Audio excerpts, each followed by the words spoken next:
Era uma manhã de 1950, quando Angélica abriu os olhos pela primeira vez para o mundo, numa casa simples de pau a pique, cercada pelo verde infinito da roça. O cheiro de café coado no pano e o som do galo cantando ao amanhecer marcaram toda a sua infância. Filha de lavradores, aprendeu desde cedo que a vida no campo era feita de mãos calejadas, sol quente na pele e a certeza de que cada dia trazia seu próprio peso de trabalho e responsabilidade. Cresceu entre irmãos, brincadeiras no terreiro de terra batida e as histórias que seu pai contava à luz do lampião nas noites sem energia elétrica. A menina de tranças e pés descalços ajudava a mãe na cozinha, lavava roupa no tanque, cuidava das galinhas e sonhava, como toda criança sonha, com um futuro diferente.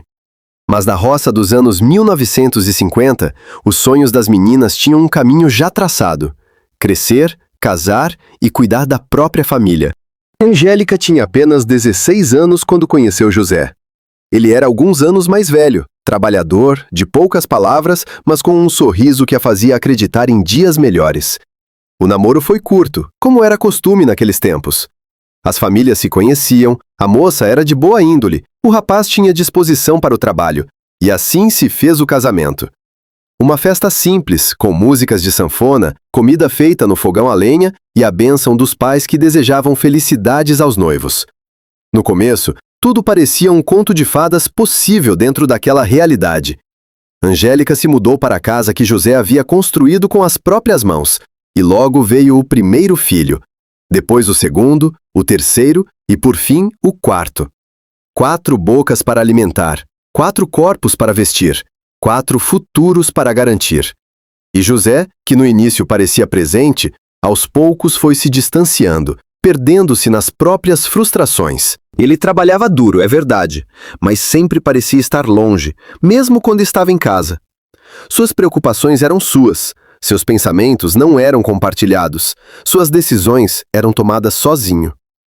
Angélica, ainda jovem demais para entender todas as complexidades de um casamento, se via sozinha na criação dos filhos, na administração da casa, nas noites em que as crianças adoeciam e ela precisava encontrar forças que nem sabia ter. Os anos da década de 1960 trouxeram dificuldades que pareciam intransponíveis. O dinheiro era escasso, as colheitas nem sempre eram boas, e José começou a sair mais, a beber nas vendas da região, a voltar para casa com um olhar perdido e o humor oscilante. Houve dias em que Angélica olhava para o saco de arroz quase vazio e não sabia como faria a comida render até o fim da semana. Dias em que remendava as mesmas roupas dos filhos pela 10ª vez, porque não havia dinheiro para tecido novo. Foi nessa época que ela aprendeu a fazer milagres com quase nada. Plantava uma hortinha nos fundos de casa, criava galinhas para ter ovos, trocava favores com as vizinhas. Quando faltava o pão, fazia broa de fubá. Quando faltava carne, temperava o feijão com tanto amor que as crianças comiam satisfeitas. Mas por dentro, Angélica carregava um cansaço que ia muito além do corpo.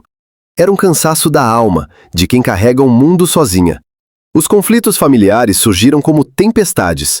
José, afundado em suas próprias inseguranças, tornava-se cada vez mais distante e, às vezes, áspero.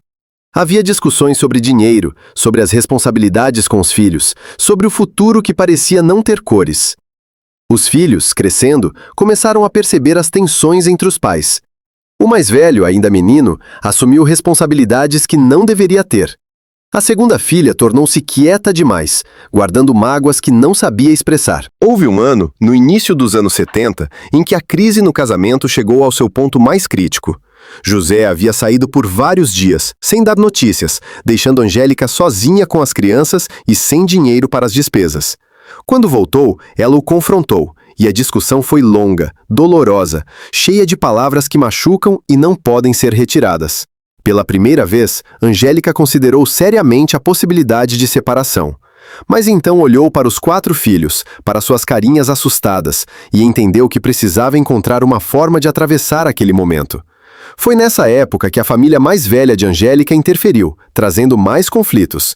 Alguns achavam que ela deveria deixar José. Outros diziam que uma mulher tinha que aguentar o marido que Deus havia dado. As opiniões se dividiam, as visitas traziam tensão ao invés de conforto, e Angélica se viu no meio de uma tempestade que parecia não ter fim. Mas algo começou a mudar quando ela decidiu conversar de verdade com José. Não mais gritar, não mais acusar, mas sentar, olhar nos olhos e perguntar: o que está acontecendo com você? O que está acontecendo com a gente? E José, pela primeira vez em anos, desabou. Falou sobre o peso de não conseguir prover como gostaria, sobre o medo de ser um fracasso, sobre a vergonha de não ser o homem que imaginava ser. Falou sobre o pai que também foi ausente, sobre não saber como ser presente porque nunca lhe ensinaram. Aquela conversa não resolveu tudo de uma vez, mas abriu uma porta. Angélica percebeu que, apesar de tudo, ainda amava aquele homem e que os filhos precisavam do pai, mesmo que imperfeito. José, por sua vez, começou a entender que sua presença importava mais do que qualquer coisa material que pudesse oferecer. Os anos seguintes ainda tiveram suas batalhas.